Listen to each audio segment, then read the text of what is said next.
Principal City, respected Principal ITI, respected Principal Polytechnic, respected Principal of the school, CBSE school,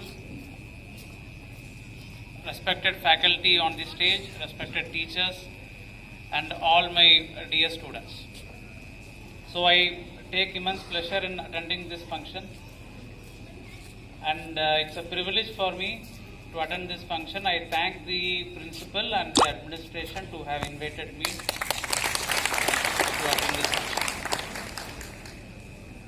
So as we recollect the contribution of Dr. Maulana Azad, who was the first Education Minister of India, he had contributed to the school curriculum of our nation. The educational curriculum, I would say, not school curriculum. He laid emphasis on the development of all languages, and he laid emphasis on the teaching of various subjects in all languages. And that is the reason we are sitting here and you are learning various subjects in Urdu language. And that is the reason this school is the first in India to have all the subjects to be taught in Urdu language till +2. So we all owe our sincere thanks to Dr. Maulana Azad. We should recognize his contribution. This is a day to recognize and acknowledge his contribution. This campus has been functioning from 2006, as I saw the presentations, and it is running very successfully despite the limited resources. I am very happy to learn that. The principal city has listed out the various problems, and I do realize that these are very genuine problems being faced by you. The road is not in a good condition. The light conditions are bad after the evening. The land problem is also a major issue because of the fragmented nature. So we would take note of each of these problems and try to sort out in the best of our capacity. At the same time, I would like to reiterate that we have sanctioned 200 bedded hospitals for the university in MSDP, under MSDP project, and 8 additional classrooms under MSDP project, Minority Sector Development Project. So we are taking care, but since this has come to our knowledge, we will definitely formulate a project and forward to the government. I will personally talk to the principal secretary and ensure that in some innovation fund or something, at least on a priority basis, lights will be arranged, especially the high mast lights will be arranged, so that children, especially women children, will feel safe here. So this university, I just went through the electronic lab, the computer lab, the internet facilities here. They are very state-of-the-art facilities. Very few universities here we find that 100 Mbps internet is available through RailNet. Very few schools or colleges can vouch for 230 computer set labs. Very few schools or colleges can vouch for such high facilities of the electronic labs.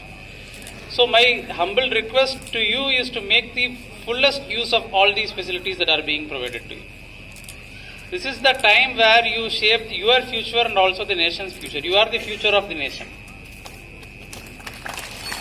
So have the positive energy, positive attitude in whatever you do, and you have a lot of energy at this age.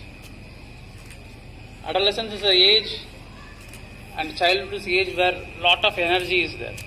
So that energy has to be streamlined in a very positive direction, and that is the duty of your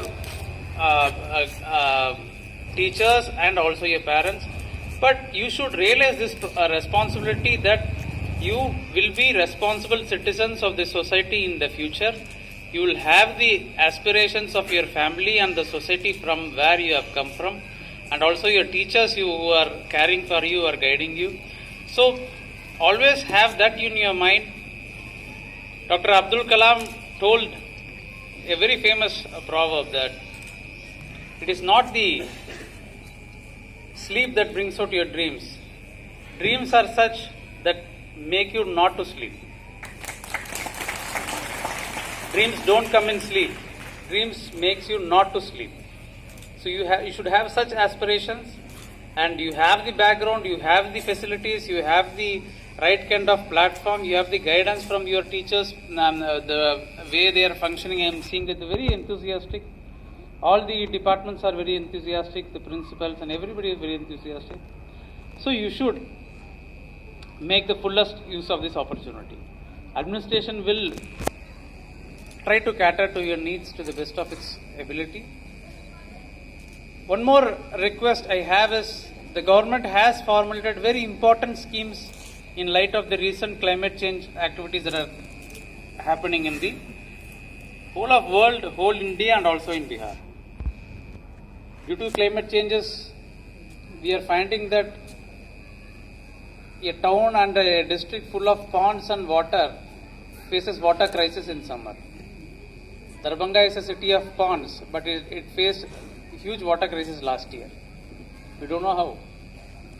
Early floods. July we never experienced flood, but this year in July we experienced severe floods in the district. So there are a lot of climate change issues that are facing our town, our district.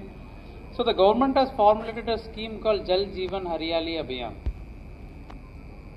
which means our livelihood is based upon the preservation of water and the greenery. That is why they have placed the Jeevan word in between Jal and Hariyali. Jal, Jeevan, Hariyali. So the livelihood is between Jeevan and Hariyali. Sorry, Jal and Hariyali. So to conserve water and preserve the greenery, many activities are taking place like soak pit, water harvesting structures in buildings, increasing the percentage of greenery, increasing the recharging capacity of the ponds, the canals. A lot of activity, creating new water harvesting structures. So a lot of activities are happening. Now I would request the ITI or the Polytechnic or even the school students to formulate some innovative projects for towns and cities. Let the projects be very cheap. Let the projects be very consumer friendly, so that anybody can make in their house. At the same time, it should be very effective in water conservation. The problem we are facing is things are being done from the government side, but whenever some cost is involved, public usually hesitate to give their contribution. So we need a very cost effective and effective technology which can be used in especially towns and cities to conserve water, preserve water in rainy season. The water that lands on the roof of some houses, they get wasted after a point of time. So we need to make some sort of innovations. I am sure the Polytechnic and the ITI faculty members will also take a lot of interest and guide the students. So if we can project something that is very useful, that will be a contribution to the society.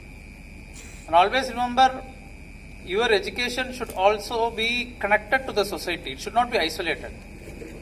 It should be connected to the society that you have come from, and it should be connected to the problems of the society. So that you should always remember, and you should always work towards that. Never feel or never make yourself isolated from the society. Then your education will also not be useful for anybody. At the end of the day, your education should be useful to the society from where you have come from. So I would like to conclude my speech here, and I would heartily thank the faculty members, the principal who came all over to the collectorate, Darbhanga, to invite me.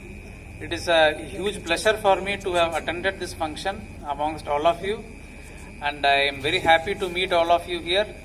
And let me again congratulate you on the National Education Day and on the birth anniversary of Dr. Maulana Azad. Thank you.